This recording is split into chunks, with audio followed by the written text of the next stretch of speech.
Boa noite a todos. Estamos de volta agora com um novo tema, né? Terminamos aquele tema que parecia interminável, mas que na verdade, se dessemos mais tempo, não haveria assunto para, quer dizer, não faltaria assunto para nós falarmos a respeito do reino de Deus. Mas hoje nós vamos dar início, como o pastor Elísio já falou, sobre esse tema, o mover do Espírito Santo, seus dons e ministérios. Eu queria que nós fechássemos os olhos por um momento para que estivéssemos orando ao Senhor.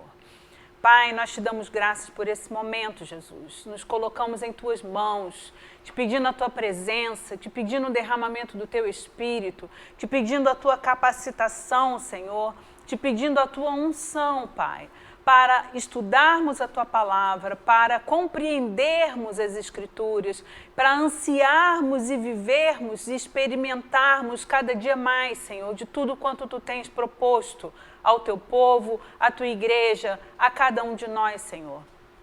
Nós te bendizemos por esse momento, ser tu glorificado, ó Pai, ser o Senhor exaltado nas nossas vidas e abençoa-nos, ó Pai. Nós pedimos, invocando a tua presença, o mover do teu Espírito nesse momento, pelo poder do nome de Jesus. Amém, Senhor. Amém. Glórias a Deus. Como todas as quartas-feiras, a proposta é um estudo da Bíblia.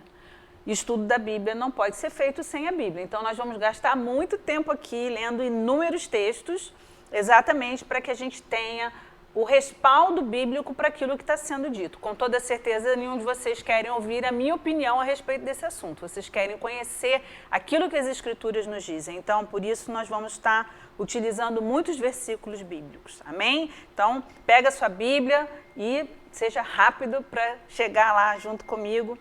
Tá bom? Nós vamos começar agora aqui com a segunda carta de Paulo aos Coríntios, no capítulo 13, no versículo 13. A palavra do Senhor nos diz assim: a graça do Senhor Jesus Cristo e o amor de Deus e a comunhão do Espírito Santo sejam com todos vós. Nós conhecemos essas palavras como a bênção apostólica, né? Sempre terminamos os nossos cultos proferindo essas palavras. E a graça do Senhor Jesus, obviamente, pela qual nós fomos salvos, porque pela graça sois salvos. O amor de Deus Pai é a razão pela qual nos foi dado Jesus, pelo amor de Deus, porque Deus amou o mundo de tal maneira que deu o seu Filho unigênito, para que todo aquele que nele crê não pereça, mas tenha a vida eterna. E a comunhão do Espírito Santo. E a pergunta é, o que isso quer dizer? Né? A expressão comunhão de bens, que é uma coisa bem conhecida de todos nós, quando a gente se casa, a gente tem comunhão parcial de bens, comunhão total de bens, separação total de bens. Então, essa expressão comunhão de bens significa o compartilhamento em igual proporção de um mesmo patrimônio. Da mesma maneira, nós podemos entender a comunhão do Espírito Santo. Mas qual é o patrimônio que está sendo compartilhado? O significado da palavra comunhão, se você for ao dicionário, você vai ver realização de algo em comum, sintonia de sentimentos, de modo de pensar, agir ou sentir, identificação. Esse é o significado da palavra comunhão. Então, nós estamos compartilhando do que, então? Pensando nesse segundo, na verdade, nas duas significações aqui, realização de algo em comum, e a segunda, sintonia de sentimentos, de modo de pensar, agir ou sentir, identificação, é exatamente sobre isso que nós estamos compartilhando com o Espírito Santo. Estamos compartilhando da sua natureza, do seu caráter e dos seus propósitos. Lá na primeira carta de Paulo aos Coríntios, no capítulo 2, a partir do verso 9, nós lemos o seguinte: mas como está escrito, nem olhos viram, nem ouvidos ouviram, nem jamais penetrou em coração humano o que Deus tem preparado para aqueles que o amam. Lá em João, Jesus dizia aos seus discípulos, eu vou para junto do Pai, eu vou preparar-vos lugar. Na casa do meu Pai há muitas moradas, mas eu vou preparar-vos lugar. E aqui a palavra está nos dizendo, nessa primeira carta de Paulo aos Coríntios, que nem olhos viram, nem ouvidos ouviram, nem jamais penetrou no coração do homem aquilo que Deus tem preparado para aqueles que o amam. O que será esse lugar? O que será essa cidade? O que será essa casa do Pai? Ou até mesmo antes de chegarmos lá, o que serão os dias que nós temos, que nos reservam daqui para frente? E a Bíblia continua dizendo, mas Deus nos revelou pelo Espírito, porque o Espírito a todas as coisas prescruta, até mesmo as profundezas de Deus. Porque qual dos homens sabe as coisas do homem, senão o seu próprio Espírito que nele está? Assim também as coisas de Deus, ninguém as conhece, senão o Espírito de Deus. Então, o Espírito de Deus nos testifica, ele nos revela, ele nos traz o entendimento, ao menos um vislumbre, se nós não podemos conhecer perfeitamente. A palavra de Deus diz que hoje conhecemos em parte, conhecemos como que em espelho. Então, é importante a gente entender que mesmo que a gente não consiga vislumbrar plenamente exatamente aquilo que o Senhor tem reservado para nós podemos vislumbrar pela revelação do seu Espírito as nossas vidas. Ele compartilha conosco das coisas de Deus, ele compartilha conosco da sua natureza, ele compartilha conosco do seu caráter e dos seus propósitos. Ele compartilha conosco por meio da comunhão do seu Espírito. Pelas Escrituras, compreendemos que o Espírito Santo é Deus. Ele é a terceira pessoa da Trindade. Nós já vimos isso, se eu não me engano, no 11º estudo, não, acho que no décimo estudo da série Reino de Deus, nós falamos a respeito do Espírito Santo e vimos um pouco a respeito sobre isso, sobre o Espírito Santo ser a terceira pessoa da Trindade.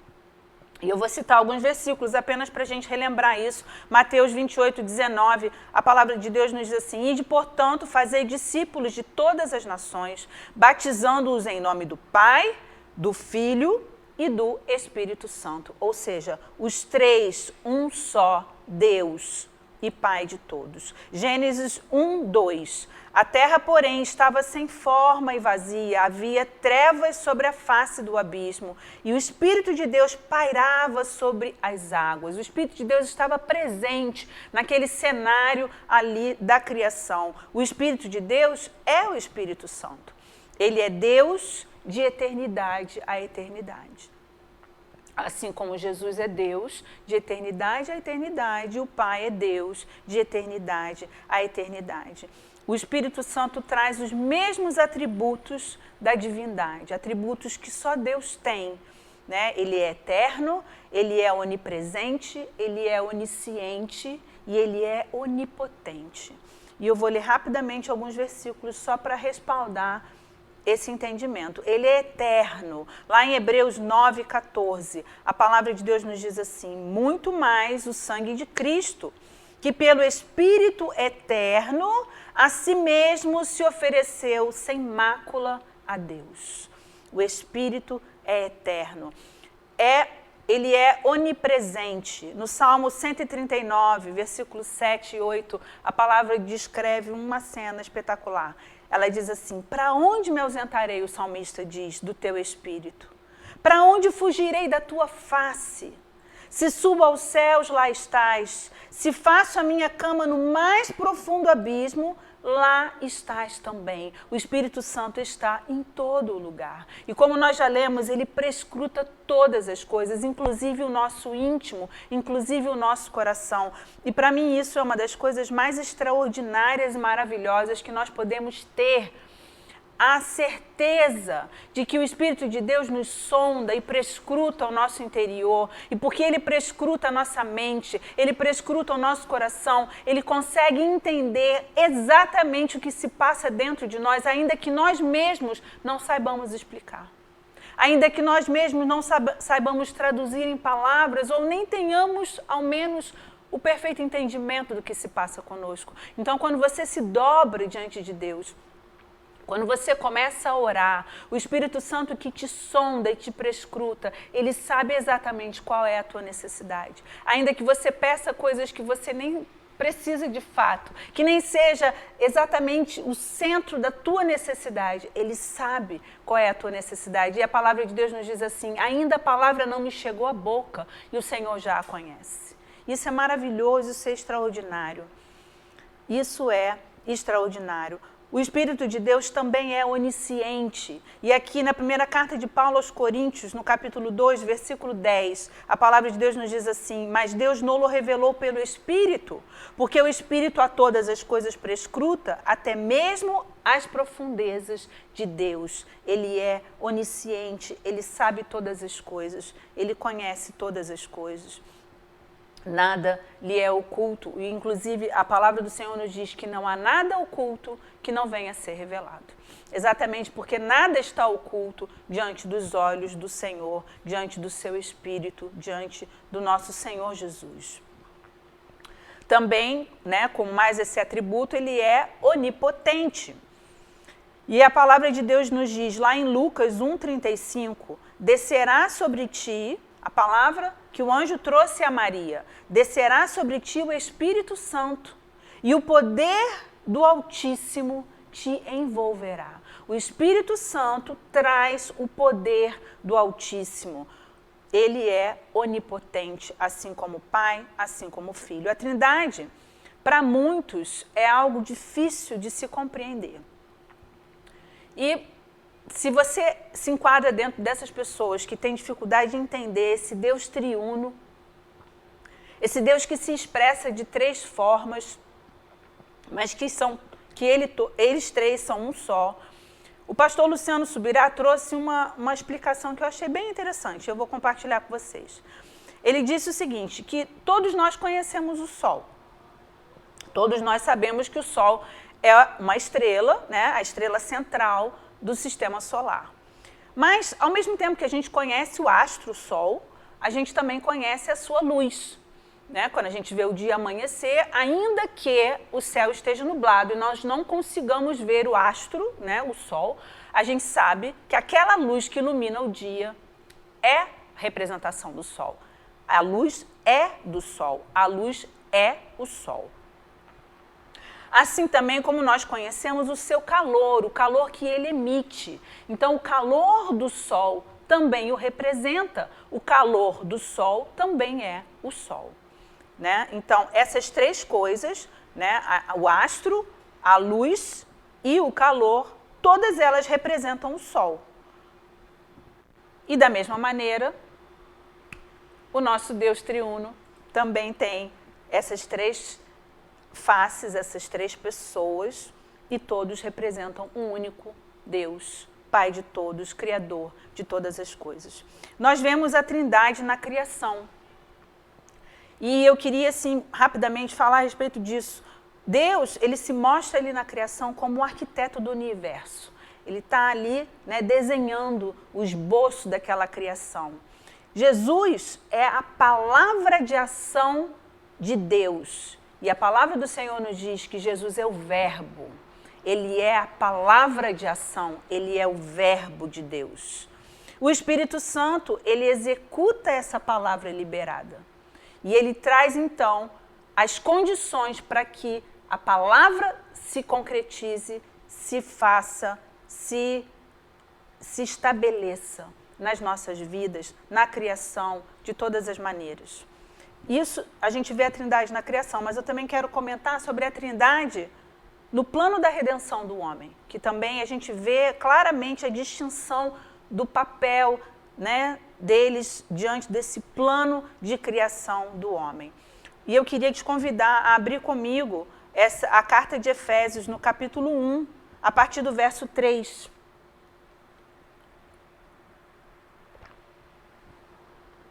É um texto um pouquinho longo, e eu escolhi então que nós lêssemos aqui na NVI, que eu acho que fica um texto um pouco mais claro, um pouco mais fácil de se compreender.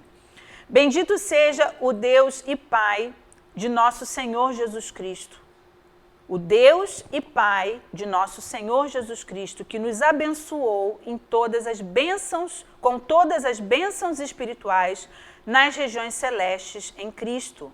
Porque Deus nos escolheu nele, antes da criação do mundo, para sermos santos e irrepreensíveis em sua presença. Começa o plano de Deus a respeito da vida do homem. Ele nos escolheu antes da fundação do mundo, para sermos santos e irrepreensíveis na sua presença. Em amor, nos predestinou para sermos adotados como filhos por meio de Jesus Cristo, conforme o bom propósito da sua vontade. Olha o plano já se desenhando. Sermos adotados como filhos de Deus, para o louvor da sua gloriosa graça, a qual nos deu gratuitamente no amado. O amado é o nosso Senhor Jesus. Nele temos a redenção por meio do seu sangue, o sangue de Jesus, o perdão dos nossos pecados, de acordo com as riquezas da graça de Deus, a qual ele derramou sobre nós com toda a sabedoria e entendimento, e nos revelou o mistério da sua vontade, de acordo com o seu bom propósito que ele estabeleceu em Cristo. Qual é a sua vontade? Que todo homem seja salvo. E por meio de Jesus sejamos feitos filhos de Deus. Isto é, vou voltar na frase anterior. E nos revelou o mistério da sua vontade, de acordo com o seu bom propósito que ele estabeleceu em Cristo. Isto é, de fazer convergir em Cristo todas as coisas celestiais ou terrenas na dispensação da plenitude dos tempos. Deus estabeleceu que em todos os tempos, até o final e principalmente no final, todas as coisas se convergem para Cristo. Ele é o centro de todas as coisas. Nele fomos também escolhidos, tendo sido predestinados conforme o plano daquele que faz todas as coisas, segundo o propósito da sua vontade, a fim de que nós, os que primeiro esperamos em Cristo, sejamos para o louvor da sua glória. Nele, quando vocês ouviram e creram na palavra da verdade, o evangelho que os salvou, vocês foram selados com o Espírito Santo da promessa. Aqui entra a presença, a pessoa do Espírito Santo, que é a garantia da nossa herança até a redenção daqueles que pertencem a Deus para o louvor da sua glória. Então, o Pai planejou, o plano. O Filho executou o plano do Pai. E o Espírito Santo é o selo da garantia de que esse plano será cumprido e concluído até a consumação dos séculos. A garantia de que, de fato, seremos resgatados para vivermos com o nosso Senhor por toda a eternidade. Ele, o Espírito Santo, é o penhor da promessa de resgate. Ele é a garantia que Deus nos deu desse resgate. O ministério do Espírito Santo tem a missão de tornar real o que o Pai planejou e o Filho executou. Ele torna real aquilo que Deus planejou e que Jesus tornou possível de acontecer por meio do seu sacrifício na cruz. Vamos entender uma coisa fundamental. Eu acredito que você já saiba isso, mas eu quero reforçar. Deus, vendo o homem se afastando dele por meio do pecado lá no Éden, desde a criação do mundo, quando o homem pecou ali no Éden, Deus já ali estabeleceu o seu plano de resgate da vida do homem. Por meio de Jesus, que Deus já havia prometido ali naquele momento, porque ele disse à serpente que do descendente da mulher, não de um descendente, mas o descendente, a promessa da vinda de Jesus já estava estabelecida ali, que esse descendente pisaria a sua cabeça, e todos nós sabemos que a serpente morre quando a sua cabeça é esmagada, cortada, coisas dessa ordem, uma morte sem recuperação, uma ferida sem recuperação. Então, Jesus vindo, Jesus morrendo na cruz, Jesus consumando a obra estava completa de resgate para o homem, mas essa obra não é unilateral. Deus criou o plano, Jesus executou o plano e agora precisa haver uma resposta do homem a esse plano. O Senhor Deus nos deu e deu a todos os homens o livre-arbítrio. Nós precisamos escolher a quem vamos servir. Nós precisamos escolher crer nesse plano e na execução desse plano. Nós precisamos crer que, de fato, como a palavra diz, somos pecadores, estamos endividados com uma dívida impagável diante de Deus e somente por meio do sangue de Jesus na cruz nós temos acesso novamente à presença do Pai e só através do mover do Espírito Santo em nós, Deus há de nos transformar a sua imagem e semelhança, resgatando a imagem original do homem, aquela imagem que o Senhor Deus criou com tanto amor lá no Éden. A estrutura de um homem reto, íntegro, e não mais corrompido, não mais destruído pela sua desobediência e pelo pecado. Então, o ministério do Espírito Santo tem a missão de tornar real o que o Pai planejou e o Filho executou, por meio de quê? Da consciência de pecado que ele promove nas nossas vidas, e tudo isso que eu estou dizendo, a palavra diz que é ação do Espírito Santo. É ele que nos convence da verdade, da justiça, do juízo e nos conduz em arrependimento. Então, da consciência de pecado, por meio do arrependimento, por meio de um novo nascimento, que nós também já vimos em estudos sobre o reino de Deus, que é fundamental, por meio de um revestimento de poder, por meio de renovação da nossa mente, que vai promover transformação nas nossas vidas, por meio de santificação, que automaticamente é fruto dessa transformação, e por meio de frutificação, que é absolutamente necessário que aconteça nas nossas vidas. Então, já vimos que o Espírito Santo quer compartilhar conosco do seu patrimônio, isso é, da sua própria pessoa. Essa é a comunhão do Espírito Santo. Por isso, nos foi prometido o fruto do Espírito Santo, que nós vemos lá na carta aos Gálatas.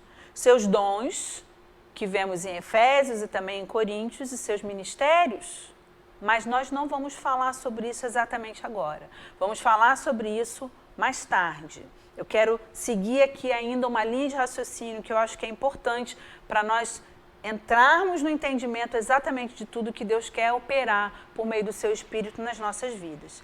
Então, quem não passou pelo arrependimento e pelo novo nascimento não pode receber o Espírito Santo. Ou seja, o Espírito Santo é aquele que vem sobre aquele que se arrependeu e nasceu de novo. Vamos lá em João, no Evangelho segundo João, capítulo 14, no versículo 16 e 17. A palavra de Deus nos diz assim: eu rogarei ao Pai, e ele vos dará outro Consolador, a fim de que esteja para sempre convosco o Espírito da verdade, que o mundo não pode receber, porque não vê nem o conhece. Mas vós o conheceis, porque ele habita convosco e estará em vós. Preste atenção na diferença que o Senhor Jesus faz a respeito do posicionamento do Espírito Santo em todas essas coisas. O Espírito da verdade, que é o Espírito Santo, que o mundo não pode receber, porque não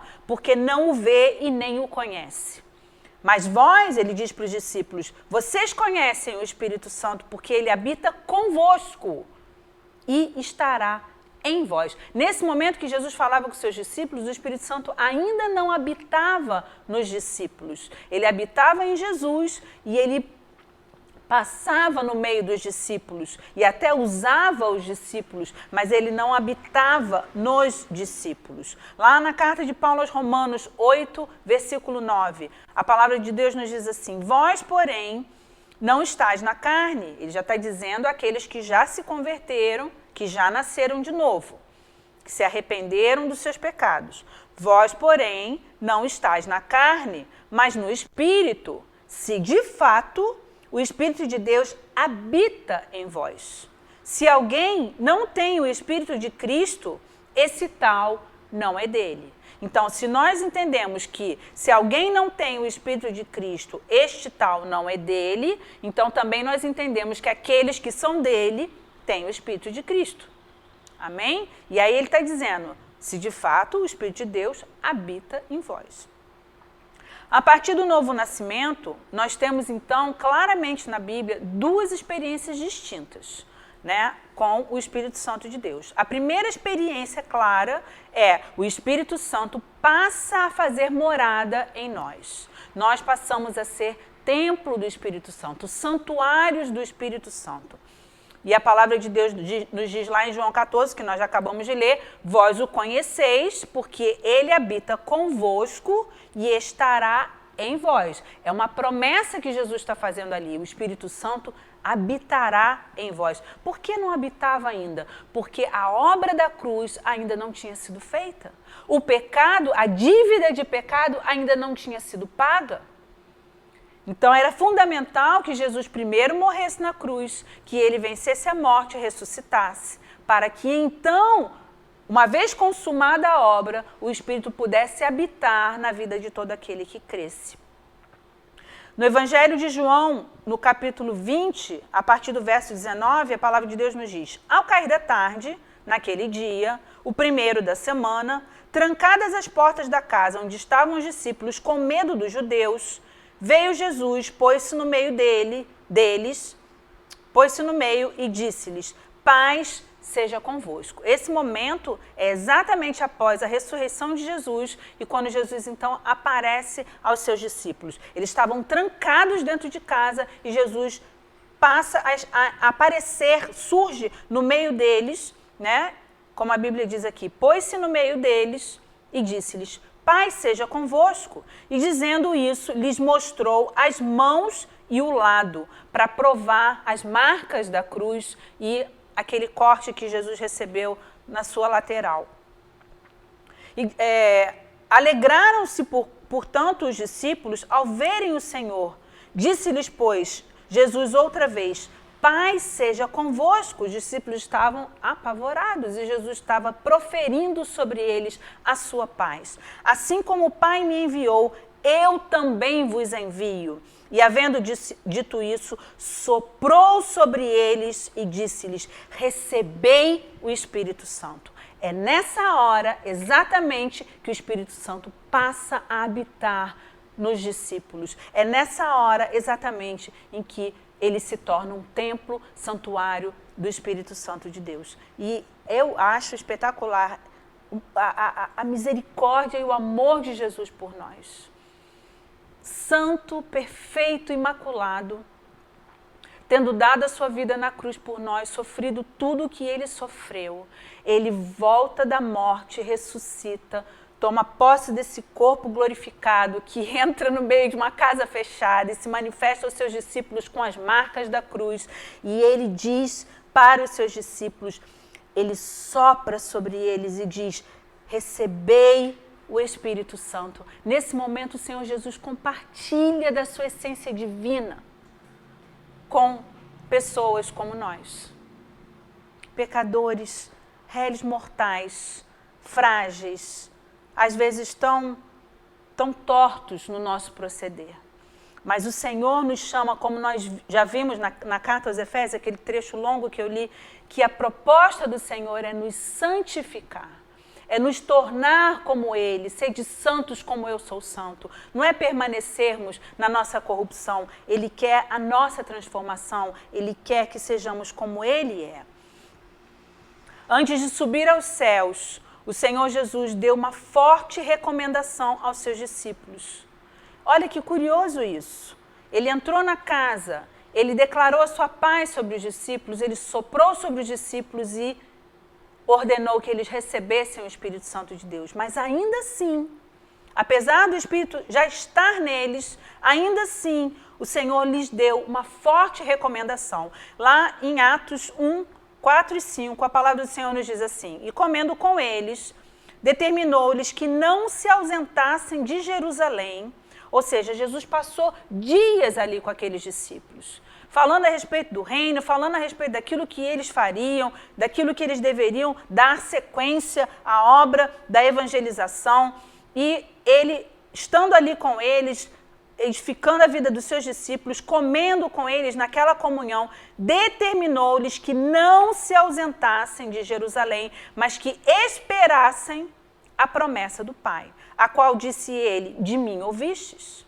Eu mesmo disse a vocês, lá em João, capítulo 16, capítulo 14, eu mesmo prometi a vinda do Consolador. Então, ele faz inúmeras explicações a respeito do Espírito Santo lá em João, aos seus discípulos. E aí ele diz, a qual disse ele, de mim ouvistes, porque João, na verdade, batizou com água, mas vós sereis batizados com o Espírito Santo, não muito depois desses dias. Então, há algo novo aqui acontecendo. Não era apenas que os discípulos fossem habitação do Espírito Santo de Deus. Há algo mais além disso. Há uma promessa que estava às portas de se cumprir. O batismo com o Espírito Santo de Deus. Então, essa é a segunda experiência que nós precisamos ter com o Espírito Santo de Deus. Somos batizados com o Espírito Santo. Mas qual o propósito desse batismo? E aí eu te convido a ir comigo em Atos, capítulo 1, versículo 8, em que a palavra de Deus nos diz: mas recebereis poder ao descer sobre vós o Espírito Santo, e sereis minhas testemunhas, tanto em Jerusalém, como em toda a Judéia e Samaria, e até aos confins da terra. Ou seja, não haverá um canto sequer nessa terra onde essa palavra não será pregada. Mas o que ele está prometendo exatamente aqui? Recebereis poder. Para que nós precisamos de poder? E que poder é esse? É o poder para nós sermos suas testemunhas. Para nós sermos aqueles que demonstram e testificam aquilo que o próprio Senhor Jesus fez. Testemunhar algo é dizer algo a respeito do que você presenciou, do que você experimentou, do que você mesmo viu. Então, nós temos que ser as testemunhas do Senhor Jesus, que não está mais no nosso meio, executando os seus milagres, como nós lemos inúmeros deles na palavra do Senhor. Mas nós temos que testificar esses mesmos milagres, esses mesmos feitos, esse mesmo amor, esse mesmo mover de Deus no meio dos homens, em Jerusalém, em Samaria, na Judéia e até os confins da terra. Como fazer isso? Pelo poder do Espírito Santo de Deus.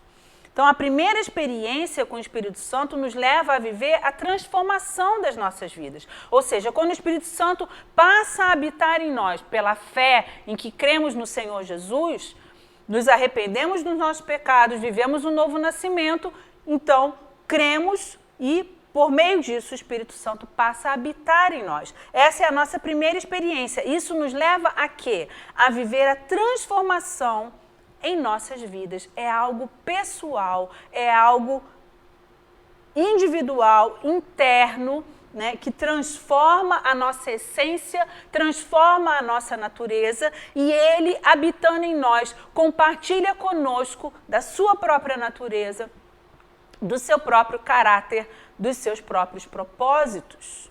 E isso vai, à medida em que vamos avançando nesse crescimento, nesse desenvolvimento dessa nossa comunhão com esse Espírito que em nós habita, nós vamos nos tornando cada dia mais semelhantes ao nosso Senhor Jesus, que esse é o propósito final. Sermos a sua imagem e semelhança. Então, na carta de Paulo aos Romanos, capítulo 6, verso 22, a palavra de Deus diz assim: agora, porém, libertados do pecado, transformados em servos de Deus, tendes o vosso fruto para a santificação e, por fim, a vida eterna. Então, o que Paulo está dizendo aqui é que somos libertos do pecado, somos transformados em servos de Deus e que esse fruto de transformação redunda em santificação para as nossas vidas até chegarmos na vida eterna, ou seja, sermos abraçados e recebidos nesse reino eterno do qual nós temos falado tanto aqui nessas últimas semanas.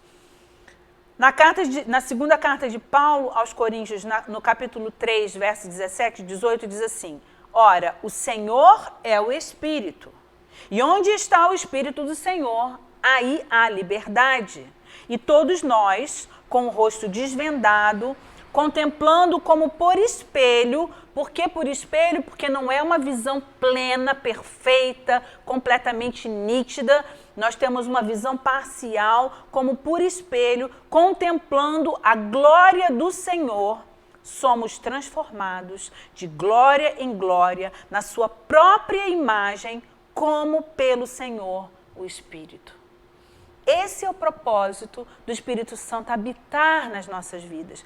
Promover essa transformação de glória em glória. E a Bíblia diz em um outro texto, até chegar a ser dia perfeito, na sua própria imagem, que é a imagem da perfeição, como pelo Senhor, o Espírito. É através do Espírito, é através do Senhor, o Espírito, que nós conseguimos essa transformação interna. Então, todo o nosso esforço, né, a nossa vigilância de termos zelo, de não fazermos aquilo que desagrada ao Senhor, de não darmos lugar ao pecado, de não nos comportarmos de forma inadequada ao longo da nossa vida.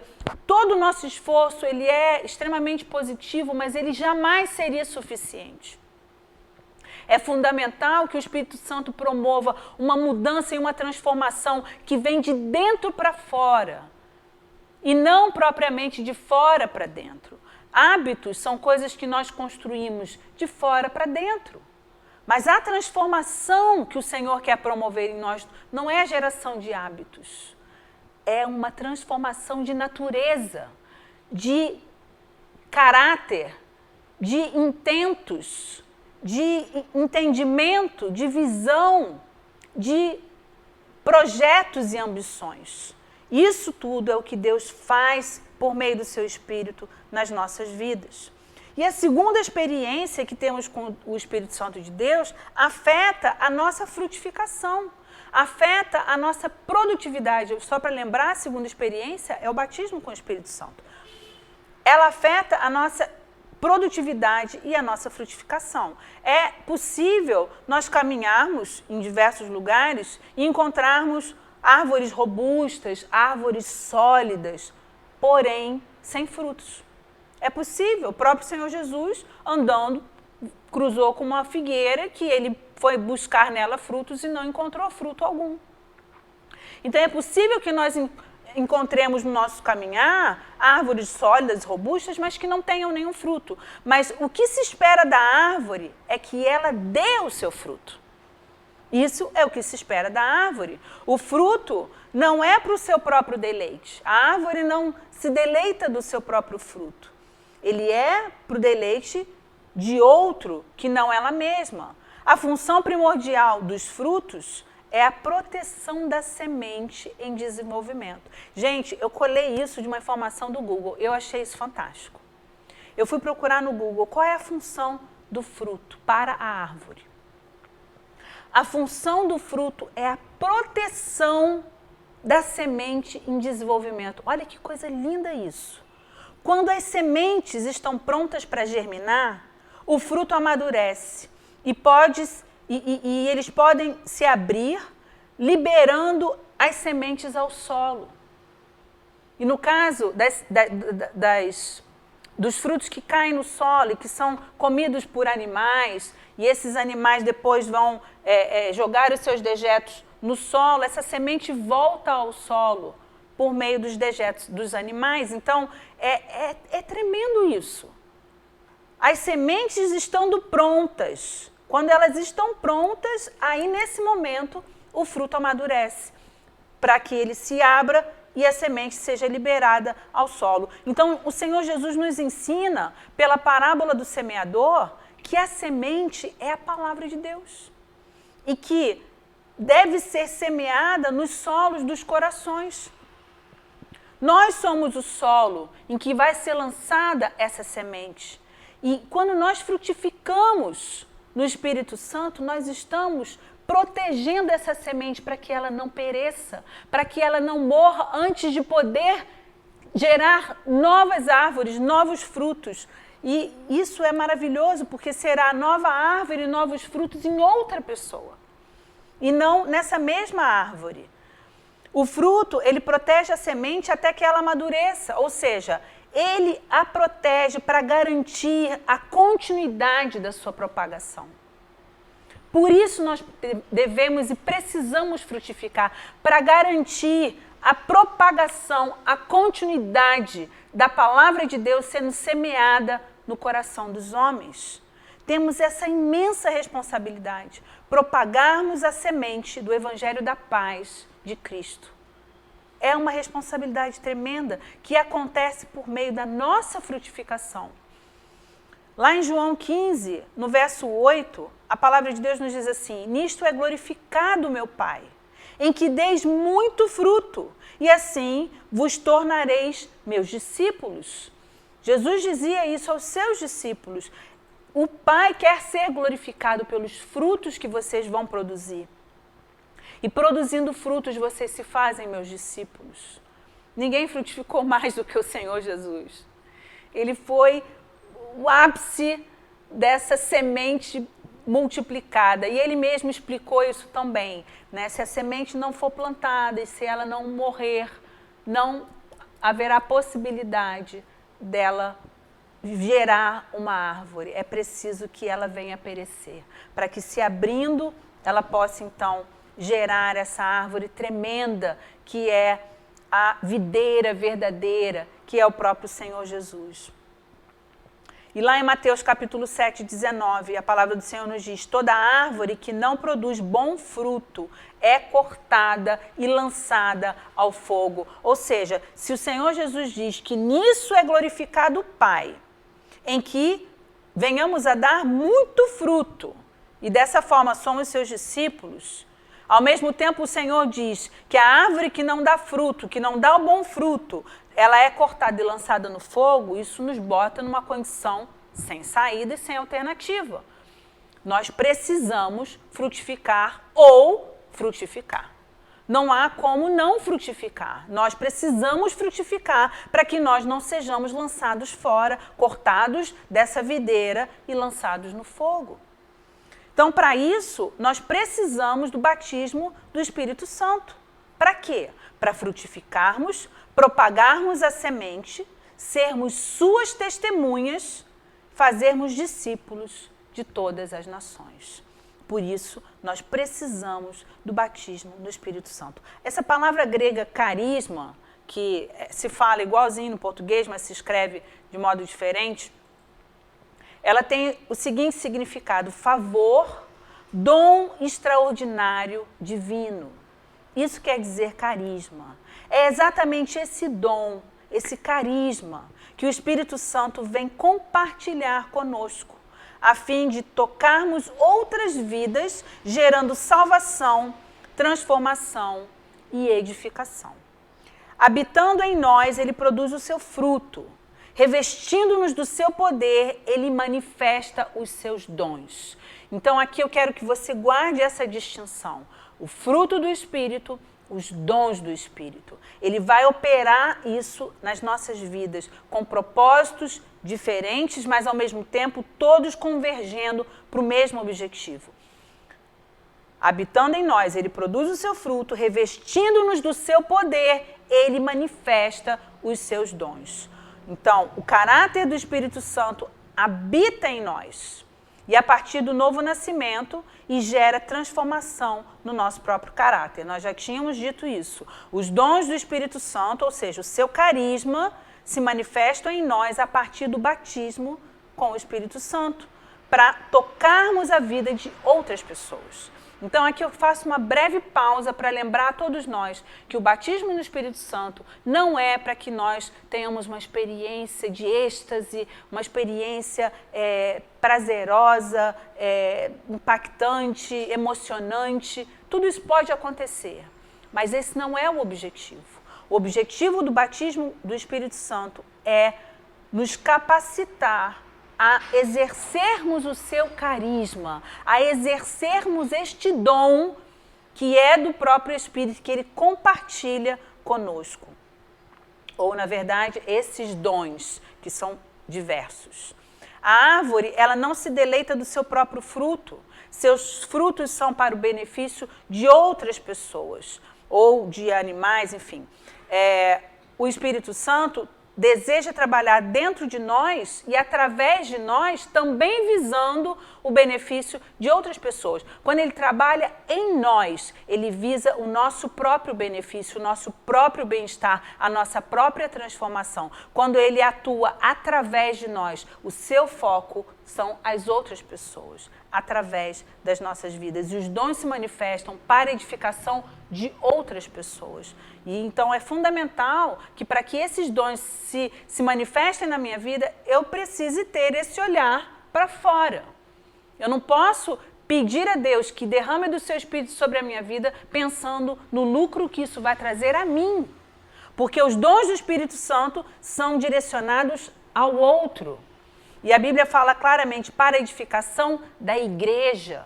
E a igreja somos todos nós. Então Deus me usa em benefício da sua própria igreja. O Espírito Santo deseja trabalhar nas nossas vidas. Muitos têm tratado essa experiência do batismo com o Espírito Santo como uma alternativa. Como se o batismo fosse uma espécie de acessório disponível, mas não fundamental. Tenho batismo, eu posso ter ou não, mas eu sou salvo. Então, assim, as pessoas estão achando que Deus disponibilizou algo tão tremendo, apenas como uma questão opcional, de nós querermos ou não buscar isso da parte de Deus. Mas, infelizmente, há também aqueles que não compreendem o batismo, acreditando que o dia de Pentecostes foi apenas para que o Espírito Santo passasse a morar em nós. E eu quero lembrar você do que aconteceu antes do dia de Pentecostes. Quando Jesus entra na casa onde os discípulos estavam, sopra sobre eles e diz: recebei o Espírito Santo de Deus. Se o dia de Pentecostes fosse apenas para que o Espírito habitasse em nós, o Espírito já estava habitando neles. Quando Jesus profere essa palavra em direção aos discípulos, então ele profere essa palavra, os discípulos recebem o Espírito e ainda assim Jesus diz: não saiam de Jerusalém até que sejam revestidos de poder para serem minhas testemunhas. E isso aconteceu no dia de Pentecostes. Então, não era assim que os apóstolos entendiam e nem ensinavam.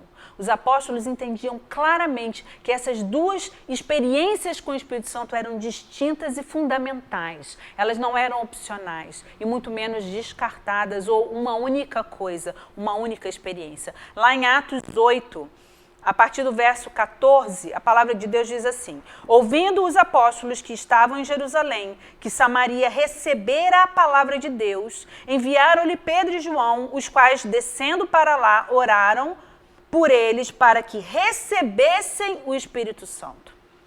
Olha o que a gente leu aqui. Eles ouviram falar que em Samaria receberam, a palavra de Deus. Então, se receberam é porque creram. E aqueles que creem, o Espírito Santo passa a habitar. Nós já vimos isso em outros textos. Então, eles vieram para orar por eles, para que recebessem o Espírito Santo, porquanto não havia ainda descido sobre nenhum deles, mas somente haviam sido batizados em o nome do Senhor Jesus. Então, lhes impuseram as mãos e recebiam estes o Espírito Santo. Atos 19, a partir do verso 1. Aconteceu que, estando Apolo em Corinto, Paulo, tendo passado pelas regiões mais altas, chegou a Éfeso e, achando ali alguns discípulos, perguntou-lhes: recebestes porventura o Espírito Santo quando crestes? Eles já haviam crido, já eram discípulos. Ao que lhe responderam: pelo contrário, nem mesmo ouvimos que existe o Espírito Santo. Então Paulo perguntou: em que, pois, fostes batizados? Responderam: no batismo de João. Disse-lhes Paulo: João realizou o batismo de arrependimento, dizendo ao povo que cresce naquele que vinha depois dele, a saber, em Jesus. Eles, tendo ouvido isso, foram batizados em nome do Senhor Jesus. E impondo-lhes Paulo as mãos, veio sobre eles o Espírito Santo e, reflexo, sinal da experiência do batismo, tanto falavam em outras línguas como profetizavam. Eram ao todo uns 12 homens. Então, o batismo de João era um batismo que pregava o arrependimento. Arrependei-vos, pois está próximo o reino de Deus. Está próximo, ainda não chegou. Então veio Jesus, e o batismo em nome de Jesus era a partir da fé em Jesus para a salvação. Não mais apenas para arrependimento, mas agora para a salvação. E o batismo no Espírito Santo era para revestimento de poder. Então são 3 situações aqui distintas, e aqueles homens ali tinham sido batizados, eles tinham crido em Jesus, mas tinham sido apenas batizados no batismo de João. Então, Paulo os batizou em o nome de Jesus para a salvação e também no Espírito Santo para revestimento de poder. Então, o novo nascimento, ele é decorrente da fé em Jesus e na obra da cruz. A partir daí, ocorre o novo nascimento. Mas a todos aqueles que creram, deu-lhes o poder de serem feitos filhos de Deus, a saber, aqueles que creram no seu nome. Essa é a promessa que o Senhor Deus nos faz. O Espírito Santo é a garantia da nossa salvação. Lembra que a gente disse que ele era o selo, o penhor? Então, ele é a garantia da nossa salvação e ele habita em todo aquele que crer e se render ao senhorio de Cristo. Por isso é fundamental que a gente confesse isso com a nossa boca. Que eu creio e eu recebo o sacrifício de Jesus na cruz por mim, para que isso seja algo dito aos céus, à terra e a todas as forças malignas, em todo o principado que há, todos possam ouvir a nossa confissão de fé. O batismo com o Espírito Santo, no entanto, é o revestimento de poder para sermos suas testemunhas e propagarmos a sua salvação. Como vivermos sem esse batismo? Como frutificarmos sem esse batismo? Os apóstolos entendiam que isso era impossível, que nós não poderíamos viver sem o revestimento desse Espírito Santo, sem o revestimento desse poder que nos capacitaria a sermos testemunhas e a testemunharmos, testificarmos a respeito de Cristo. Porque o próprio Senhor Jesus lhes ensinou isso. Foi o próprio Senhor que disse a eles, não saiam de Jerusalém, sem antes vocês serem revestidos com esse poder. Então, após soprar sobre eles o Espírito Santo, fortemente lhes recomendou que não saíssem de Jerusalém. Eu estou repetindo isso só para fixar a informação dentro da nossa mente, para que a gente tenha claramente isso tudo bem organizado, até que do alto fossem revestidos do poder do Espírito Santo. Então, como alcançar esse revestimento? Como alcançar esse batismo? O Espírito Santo passa a habitar automaticamente na vida daquele que se converte ao Senhor Jesus. Mas o revestimento de poder é para aquele que anseia por isso. Qual a diferença entre uma coisa e a outra? Lembra que eu falei que o fruto do Espírito, ou os dons do Espírito, eles não são para mim mesmo, eles são para que o outro usufrua? Como que eu posso, então, pensar em receber esse Espírito se o meu olhar não estiver na direção certa do alvo e da razão pela qual somos batizados no Espírito Santo? Então é preciso que eu ambicione isso, que eu queira isso, que eu busque isso. E a palavra de Deus nos diz lá em Lucas 11, no verso 13, ora, se vós que sois maus, sabeis dar boas dádivas aos vossos filhos, quanto mais o Pai Celestial dará o Espírito Santo àqueles que lhe o pedirem. Nós precisamos pedir. Qual é o tamanho do teu anseio, do anseio que arde no teu coração de ser uma testemunha de Cristo? Qual é o tamanho do desejo que arde em teu coração de que a semente seja disseminada através dos frutos da tua própria vida? Se você creu em Jesus, creu na sua obra da cruz, a palavra do Senhor te diz em João 1,12, mas a todos quantos o receberam, deu-lhes o poder de serem feitos filhos de Deus, a saber, aos que creem no seu nome. Então, dessa forma, você tem o Espírito Santo de Deus fazendo morada em você. Se você anseia pelo batismo do Espírito Santo, você precisa buscá-lo. E se você já o recebeu, você precisa buscar crescer na manifestação desses dons, a fim de que a obra do Senhor prospere através da tua vida. É um exercício, que vai nos fortalecendo e que vai ampliando cada vez mais essa estrutura que vai frutificar cada vez em maior abundância. Isso para mim é muito claro, né? O Evangelho foi semeado em mim. Então ele frutificou, nasce essa árvore, nasce essa estrutura. E essa árvore que ainda está em crescimento, que ainda é pequena, ela começa a produzir os seus primeiros frutos através dessa experiência gloriosa no batismo do Espírito Santo. E por meio dessa experiência, esse Espírito que é como essa seiva que nos nutre, vai nos fortalecendo cada vez mais, vai se movendo em nós cada vez mais, de forma que essa estrutura vá crescendo, crescendo. E a partir dessas raízes que vão se aprofundando, esses frutos vão se multiplicando. Até que a gente possa ter a imagem daquela árvore frondosa, repleta de frutos. Eu acho extraordinária essa imagem. Uma árvore frutífera. Como é lindo ver isso.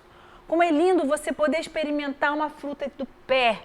Como é lindo você poder olhar e ver aquela árvore repleta de frutos. Eu acho isso maravilhoso e é assim que o Senhor quer que as nossas vidas estejam. Repletas de frutos. Mas para isso nós precisamos desse revestimento de poder. Então nós vamos estar falando nos nossos próximos encontros a respeito do fruto do Espírito, dos ministérios e dos dons do Espírito Santo de Deus, para que a gente possa compreender melhor a respeito de tudo isso. Amém? Feche os seus olhos por um momento, vamos estar orando. E eu quero que você, na sua própria experiência, coloque isso diante de Deus. Se você ainda nem mesmo confessou, recebeu Jesus como seu Senhor e Salvador, que você possa fazer isso hoje. A palavra de Deus nos diz que hoje é o tempo, esse é o dia que o Senhor nos deu. Então, que você possa abrir o seu coração para, recebendo essa palavra, você possa deixar que ela seja plantada no teu coração. E que o teu coração possa ser, como a parábola nos ensina, um solo fértil, onde essa semente vai ser bem abraçada e aonde ela vai enraizar e frutificar e crescer e se desenvolver. Se você já confessou o Senhor Jesus e hoje você já o recebeu, já em outras situações você já o recebeu e você já tem o Espírito Santo habitando em você, mas você ainda não tem a experiência do batismo do Espírito Santo, coloque isso diante de Deus nesse momento. O anseio do teu coração para que você viva essa experiência. E se você já viveu essa experiência, eu te convido hoje a buscar que essa experiência seja renovada e fortalecida e ampliada na tua vida por meio da abundância de frutos, do crescimento e aumento desses frutos. Em nome de Jesus, feche os seus olhos. Pai, nós nos colocamos diante de Ti, Senhor. Entregamos em Tuas mãos as nossas vidas. Senhor, eis-nos aqui. O Senhor nos sonda, nos conhece, o Senhor sabe quem somos, o que cremos, o que fazemos, o que sonhamos, o que ambicionamos. Mas, Senhor, eu te peço que Tu venhas agora sobre aquele que ainda não Te conhece, que por meio do Teu Espírito haja revelação da verdade, condução ao arrependimento e haja fé, Pai, para que essa vida se converta e se entregue ao Senhor plenamente e hoje possa nascer de novo, Pai, e que o Teu Espírito possa habitar em sua vida e compartilhar com ela da Tua essência, da Tua natureza, dos Teus propósitos, do Teu caráter. Senhor, eu também te peço, ó Deus, por aquele que já Te conhece, já Te ama, já caminha contigo, mas que ainda não recebeu esse revestimento de poder, ainda não teve a experiência do batismo no Teu Espírito Santo.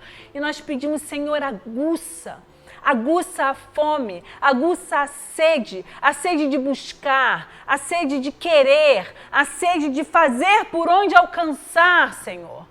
Opera, ó Deus, a Tua palavra diz que o Senhor é aquele que opera em nós tanto o querer como o realizar. Opera o querer no coração dos Teus filhos para que anseiem ardentemente por serem testemunhas vivas do Teu poder. e frutificarem, preservando a semente da Tua palavra, para que ela seja, Senhor, depositada na vida de outras pessoas, testemunhando de Cristo e alcançando outras vidas para Ti, Senhor. Em nome de Jesus, que venha o batismo do Teu Espírito sobre essas vidas, ó Pai. Em nome de Jesus, manifesta o Teu poder agora, Senhor.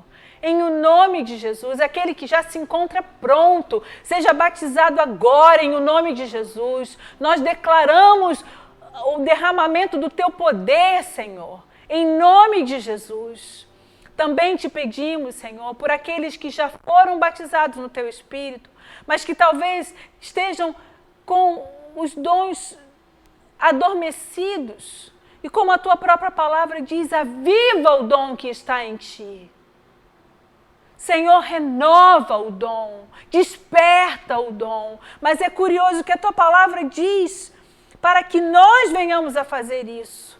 Então, Pai, eu te peço que cada um de nós se levante hoje numa atitude, numa postura de avivar, de despertar o dom do Teu Espírito nas nossas vidas, Pai. Em nome de Jesus, nós não queremos ser uma árvore sem frutos. Nós não queremos ser, Senhor, apenas habitação do Teu Espírito. Nós queremos ser fruto de vida e de salvação para todo aquele que vier a se aproximar das nossas vidas. Que esses frutos sejam lindos, que esses frutos sejam saborosos, que esses frutos sejam suculentos, Senhor, a ponto de atrair a atenção dessas pessoas, que eles desejem aquilo que nós trazemos como testemunho nas nossas próprias vidas. Senhor, nós queremos frutificar. Abençoa-nos, ó Pai, abençoa-nos, ó Pai, como igreja, abençoa-nos, Senhor, que sejamos uma árvore frutífera. A Tua palavra diz, todo ramo que não der fruto é cortado e lançado no fogo, porque para nada mais serve. Nós estamos vinculados à videira e Tu dizes, eu sou a videira verdadeira e vós sois os ramos. Se estamos ligados à seiva do Teu Espírito, Pai, nós precisamos frutificar. Não podemos ser galhos secos, sem vida, sem frutos. Abençoa-nos, ó Pai. Abençoa-nos, ó Pai. É o que nós te pedimos. E que de hoje até quarta-feira que vem, quando vamos dar sequência a tudo isso que estamos falando, eu te peço, ó Pai, que o Teu Espírito se mova entre nós. Que o Teu Espírito se manifeste entre nós, trazendo sede, trazendo fome, inquietando o nosso coração, para que nós venhamos a estar clamando, para que venhamos a estar pedindo, para que venhamos a estar desejando ardentemente a frutificação em nossas vidas, ou o revestimento de poder, ou a ativação dos dons em nossas vidas, Pai. Abençoa-nos, Senhor, é o que nós te pedimos, pelo poder do nome de Jesus. E que a graça do Senhor Jesus, o amor de Deus Pai e a comunhão com esse Espírito Santo maravilhoso, seja com todos nós e com todo o Teu povo, Senhor, espalhado pela terra, hoje e para sempre, em o nome de Jesus. Amém, Senhor, e a Ti seja toda honra, toda glória, todo louvor e toda a nossa gratidão e adoração, em nome de Jesus. Amém. Amém. Que você seja abençoado e tenha uma noite abençoada, em nome de Jesus. Amém.